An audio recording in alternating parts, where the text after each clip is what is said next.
plebiscito, ¿no? Sobre los acuerdos de paz entre el gobierno colombiano y las Fuerzas Armadas Revolucionarias de Colombia, o sea, las FARC, ¿no? Que se ha considerado como uno de los votos más importantes, ¿no? Dentro de Colombia, pero... También de la región. No, por supuesto. Latina. Pero desgraciadamente gana el abstencionismo, ¿no? La gente, bueno, yo creo que todos pensamos que se iban a pronunciar por un sí, ¿no? Sin embargo, hay un montón de aristas, ahorita las vamos a comentar, entre las más importantes están estas, ¿no? La clase media y la clase acomodada fueron los que, digo, de la poca gente que votó, porque salió menos del 40% Hubo una de la población. del 63%. Sí, bueno, entonces fue muy grande, pero esos sectores son los que votaron por el no, porque curiosamente en la población indígena, campesina, etcétera, votó por el sí. Sí, habíamos ¿no? puesto ahí en nuestra página en Facebook, en Territorio Comanche, que así lo encuentran, un mapa precisamente de cómo se dio la votación en los departamentos, sería el equivalente a los estados mexicanos, en donde los estados del centro o los departamentos centrales fue donde se votó por el sí.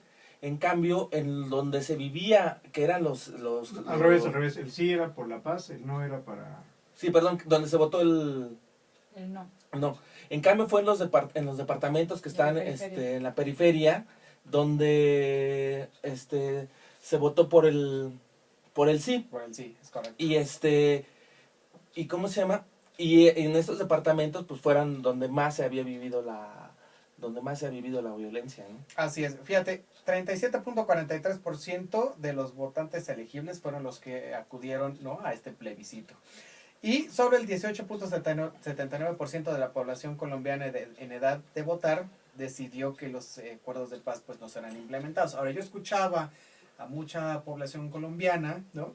Seguramente muchos salieron a votar y no les tocó el conflicto tal cual, pero también las negociaciones que se llevaron con el gobierno colombiano pues le daban mucha manga ancha, ¿no?, a las Era FARC. una de las grandes críticas. Es uno de los argumentos que dicen votar en contra de eso, porque, oye, no los van a llevar a la cárcel, pueden hacer un partido político, Sí. Entre otras muchas cosas, ¿no? Le garantizaban la en institucionalización política, ya algunos espacios garantizados también dentro del Parlamento colombiano. ¿No?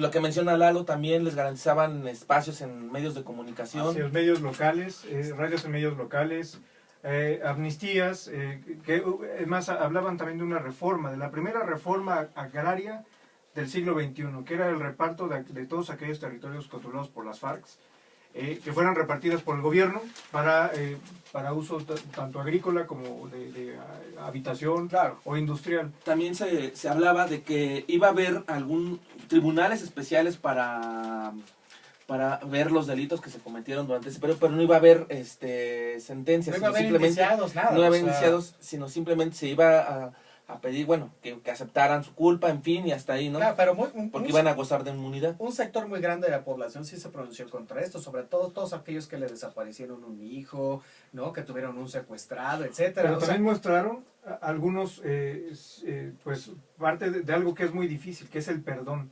Las víctimas tanto de paramilitares, que, bueno, ahí están los uribistas justamente, sí. pero también los víctimas de las FARC, mostrando pues el perdón, o sea, el abrazar a un grupo de personas que se encargaron de la muerte de algún familiar, es algo muy fuerte. Así es. Pero estaban dispuestos a avanzar justamente en la paz, claro, no una paz a medias o al ahí se va, ¿no?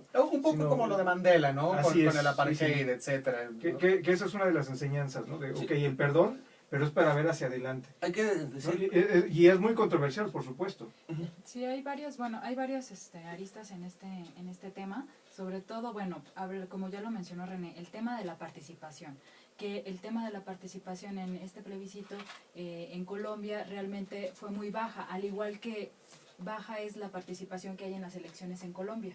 Creo que solamente, bueno, es más alto incluso el abstencionismo que en México. Entonces, estos elementos, bueno, para empezar, y además hay por ahí algunos analistas que señalan que la iniciativa, más allá del tema de sí o no a la paz, uno de los temas importantes fue el tiempo que tuvieron para promocionar el tema de la campaña, ¿no?, del plebiscito, que fue muy corto. Entonces el tipo de información que tenían los ciudadanos era muy poco. probablemente por ahí se explique el alto grado de abstencionismo. Por otro lado, también el tema de que principalmente la oposición, quien hizo campaña precisamente por el no, principalmente, bueno, se basó en que el tema que se promovió era la figura de Santos, o sea, del presidente. Entonces había un tema por ahí de segundo plano que no necesariamente era el tema de la paz, sino el tema del sí o no al presidente, al trabajo que ha venido haciendo. También el expresidente Uribe, ¿no?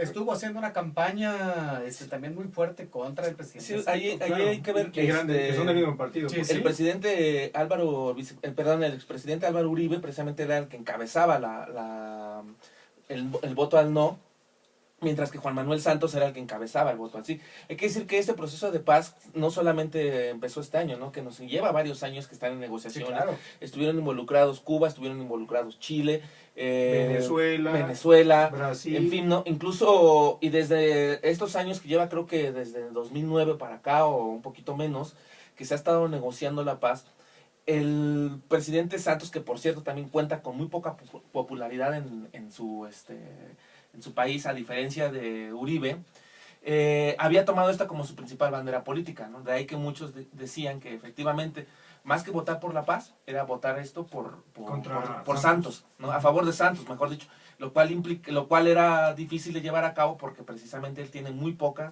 niveles de popularidad en Colombia. Hay que tomar en cuenta quién es este señor Uribe. Bueno, es uno de los mayores asesinos de Colombia.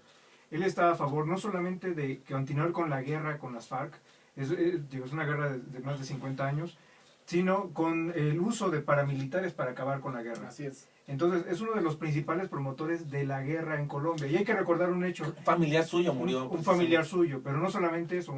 Varios de sus familiares están involucrados tanto con los grupos paramilitares como con las empresas que se abastecen y que se benefician de los grupos paramilitares. Y hay que recordar que él, hace aproximadamente 7 años, cuando todavía era presidente en funciones, hizo una incursión militar al país de Ecuador, ¿no? Bombardeando lo que él consideraba que eran células de las FARC que operaban desde la cercanía, desde la frontera de Ecuador. Y eso iba a provocar un problema muy importante, porque eso era un problema bélico. Sí, por supuesto. Y que el propio presidente Rafael Correa, en una de las reuniones que tuvo en la OEA, señaló, y se enojó con toda la razón, señor Uribe, usted estuvo a punto de provocar un conflicto bélico entre los pueblos hermanos de Ecuador y Colombia, por sus estupideces.